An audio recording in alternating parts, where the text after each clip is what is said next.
Welcome back, travelers, to Legendary Lore. Well, today we'll be kind of starting in the middle of Liliana's story, but exactly at the point in Innistrad that we were at. So, Liliana, just to give a quick recap, this will most likely be covered in later Legendary Lores where we focus on Liliana a bit more. She had made a pact with 4 demons, one of which was Grizzlebrand. And the reason she made these pacts was specifically to regain her beauty, her age, her power, and all those other things that she lost during the mending. Because she was like 100 years old, mending happened, and she started to age very quickly, and she was like, oh no, my face. And so she decided that she was going to do that. That's why she has all the etchings across her skin, because she specifically was those are the contracts themselves woven into her body. And so she finds this artifact called the Chain Veil on the plane of Chandelar, and there's a whole bunch of stuff that goes down there that we can cover later. And she uses it to curse Garuk to get him away from her, and that just makes him want to hunt her down. So she has already killed one of her demonic masters, and so she goes to Innistrad to get her second one, which is supposed to be Grizzlebrand. But if you remember our angel episode, we talked, or not the angel episode, the Church of Avacyn episode, Grizzlebrand got locked in the Hell Vault, and she doesn't know where he is. And so basically what ends up happening is that she goes on this search for him while Garuk shows up to try and hunt her down. And that's why Garuk winds up on Innistrad. In that same episode, we talk about Audric and his crew capturing Garuk. It's because Liliana had already weakened him with a bunch of zombies. What winds up happening is what we talked about in the previous episode, where she goes to the Church of Avacyn and she goes to Thraben, which is the main area in Innistrad. She sees that Geralt kills Micaias. And she was one of the only people who could tell her where Grizzlebrand was.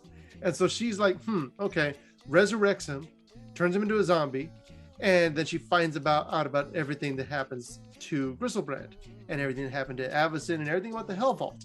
And so she goes and she finds who the person that keeps the Hell Vault safe is, which is Thalia. And she's like, hey, you. What you gonna do? Are you going to destroy the Hell Vault for me?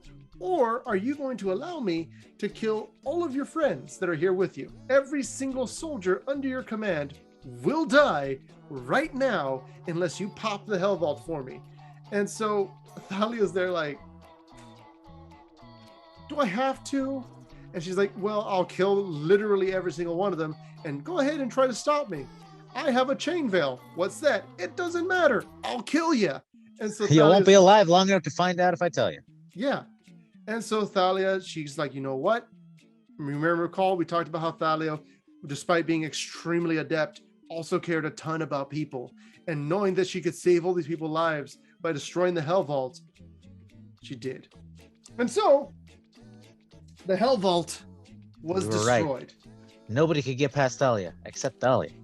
And Avacyn was restored. They should name a set after that. Yeah, you would think they would. So basically, and yes, I have a broken Hell Vault in addition to an intact one because I'm that kind of awesome. And I got them from a tournament. So what's important here is that the spell shatters the Hell Vault that Thalia casts, shatters the Hell Vault, despite the fact that none of her cards can actually destroy artifacts. But you know, that's just a deal. So Grizzlebrand and Avacyn are both released, alongside someone else who isn't mentioned at this point in time.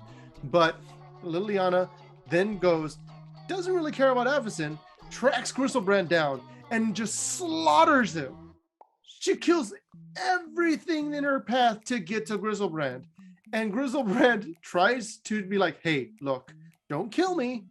I saw you just kill like a legion of angels and an entire horde of demons. Don't kill me. We're best friends. I'll give you even more stuff. It'll be great. And so she kills Grizzlebrand. What's worth noting here is that instead of it being like most times where you kill a demon and then it goes back into like rotation, basically, with the Chain Veil, it basically absorbed the black mana essence of Grizzlebrand into it and killed him entirely, erasing him from existence. That's why he's banned. Yeah, she banned him. That's exactly what she did. She just banned him. It's not because you can sacrifice your life, get most of your deck, and then probably win the next turn. Yeah, pretty much. Modern is a crazy format. All that happens, And then she starts hearing these like whispers inside of the chain veil, and all this other things happen. And we'll get more into Liliana later on in a different series when we talk about The her. Raven Man. That is another thing too to talk about. But back to what happened because of the Hell Vault being destroyed. Avacyn was released, and to think at this point, She was actually restored. yes, and you had vampires everywhere wreaking havoc. You had geists because Blessed Sleep was not sticking. You had the zombies overrunning the last bastion of hope as far as the church was concerned. You had everything going terribly. Even the werewolves were getting more brazen. We talked about how Mondrian were pushing into more populated areas. Exactly. And so all that takes place. Avacyn shows up, and basically it's this really epic moment because all the Cathar's powers that just get like this surge, like it's from, remember the movie Elf when Santa Claus is there and he's like, I don't have enough power. And so it's Ed Asner, so that was my best Ed Asner impression. And so the little boy runs out there with Santa's book and it's like, you want this for Christmas? And then it's like, because people are believing in Santa, stuff like that.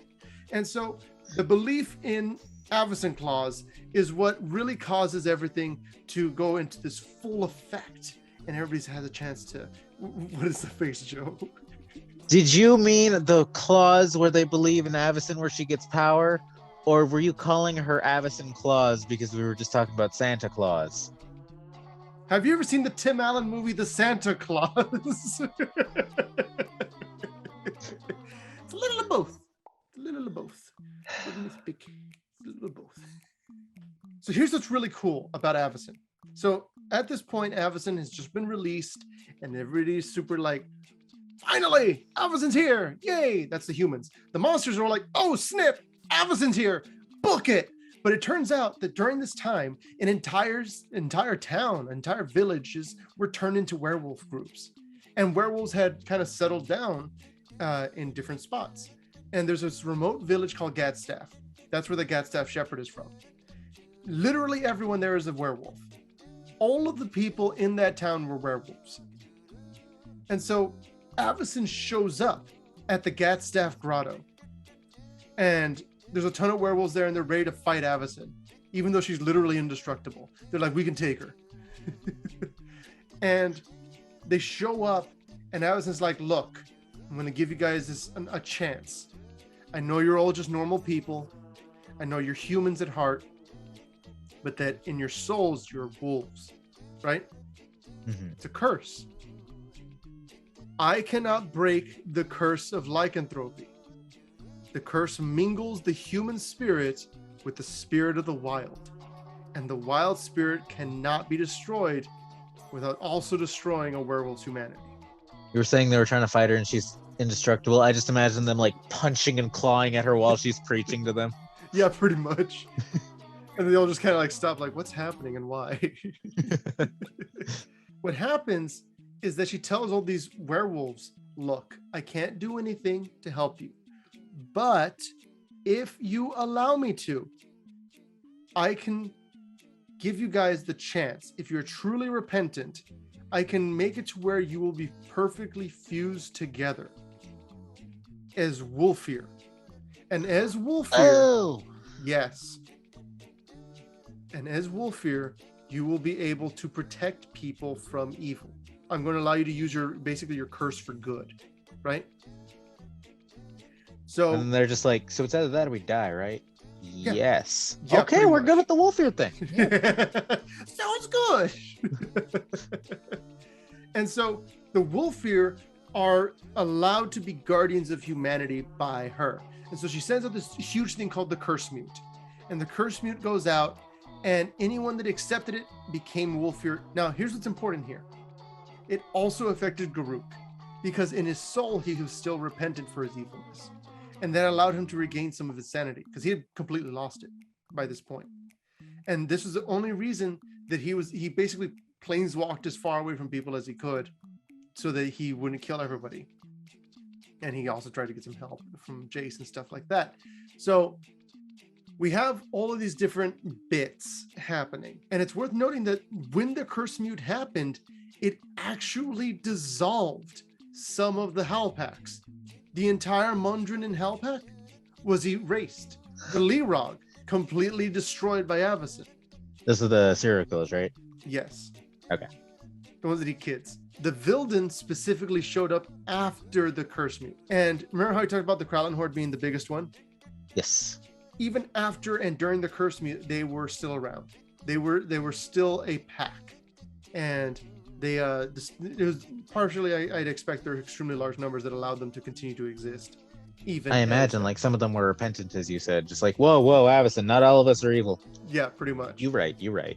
Mm-hmm. Yeah, I wouldn't consider Avacyn to be the kind of person that would kind of look at something and be like, oh, that's okay. You're only kind of an evil scourge smear on the entirety of existence. I'm going to let you exist. But yeah, it's not like she's going to go insane or anything and think everything is evil or stuff like that. That'd be crazy. That's what I did. Yeah. But yeah, that is the basic idea of what happened as far as the first original Innistrad story. That was the entire story for Innistrad as far as the first block goes. So it wasn't too story heavy. It was a lot of world building with Liliana setting up her story too. Yes, because back in that time, there wasn't any real opportunity for those kinds of things. There were bits and bobs here and there of the actual storyline, but that was unless it was an already established world. Like Mirrodin was a storyline slightly preceding it. Yes, and it was a heavy storyline, but because the plane was already in existence and set up and everything in the past. Also got a novel. Innistrad did not get a novel. Oof. Exactly. That was the main thing, because there were certain sets that came out that did not get novels and didn't get little short stories as well, and that really kind of hurt it. But Innistrad has grown since that point, especially when we consider stuff like what's going to come up next. We'll get into. Oh, yes. You guys aren't going to want to miss that. Thank you guys so much for watching. We're going to go ahead and catch you guys in the next episode. We're going to talk about the Innistrad. Bye, guys.